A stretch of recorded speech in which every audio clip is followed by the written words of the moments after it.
चींटी की टोपी। एक गांव में एक पेड़ के नीचे बहुत सी चींटी एक सुरंग बनाकर रहती थी। उनकी रानी चींटी बहुत शान से रहती थी। बाकी सभी चींटियां उसका बहुत ध्यान रखती थी। वे उसके लिए खाना लाती थी। एक दिन रानी चींटी अपनी सुरंग के बाहर घूम रही थी। तभी उसने देखा एक छोटा बच्चा सिर पर टोपी लगाए घूम रहा था। रानी चींटी ने कहा, तुम सभी चींटियों सुन लो, मुझे एक सुंदर सी टोपी चाहिए। गांव के दर्जी से पूछकर आओ, क्या वो मेरे लिए टोपी बना देगा? कुछ चींटियां दर्जी से पूछने जाती हैं। दर्जी ने कहा, बना दूंगा, लेकिन अपनी रानी चींटी के सर का नाप लेकर आओ। चींटियां वापस आकर रानी चींटी को सारी बात बताती हैं। रानी चींटी ने कहा, उससे कहो कि वह कल मेरा नाप लेने आ जाए। दर्जी मना कर देता है, क्योंकि उसके पास इतना छोटा फीता नहीं था। रानी चींटी यह सुनकर बहुत उदास हो जाती है। उसे देखकर बाकी सारी चींटियां भी परेशान हो जाती हैं। फिर वे एक ऐसे दर्जी की तलाश में जाती हैं जो चींटी के लिए टोपी बना सके, लेकिन उन्हें कोई नहीं मिलता। इधर रानी चींटी को कुछ भी अच्छा नहीं लग रहा था। वह खाना भी कम खा रही थी। वह दिन भर अपनी सुरंग में आईने के सामने बैठी रहती थी।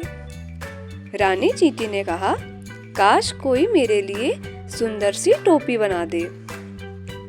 वहीं पास में दूसरे बिल में एक चूहा रहता था।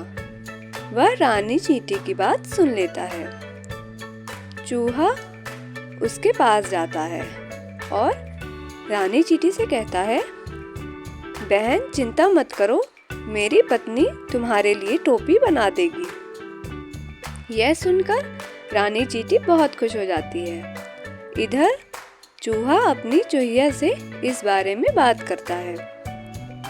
चूहिया अपनी पूंछ से रानी चींटी के सिर का नाप ले लेती है और फिर एक सुंदर सी टोपी बनाकर दे देती है। रानी चींटी उस टोपी को देखकर बहुत खुश होती है और उन्हें देखकर सारी चींटियां बहुत खुश हो जाती हैं। रानी चींटी ने कहा, आप दोनों ने मेरी इच्छा पूरी की। अगर मैं आपके किसी काम आ सकूं, तो मेरी सारी चींटियां आपकी सेवा में हाजिर हैं। चूहे ने कहा, नहीं बहन, हमने ये सब अपनी मर्जी से किया है। रानी चींटी ने कहा, वैसे आपको कभी भी हमारी जरूरत हो तो हम आपके लिए अपनी जान भी दे देंगे। कुछ दिनों बाद गांव में बहुत तेज बारिश होती है। चूहा और चूहिया सारी चींटियां पेड़ के ऊपर चढ़ जाती हैं। तभी एक हाथी बारिश में नहाता हुआ वहां से गुजर रहा था। चूहा उसे देखकर हंसने लगा।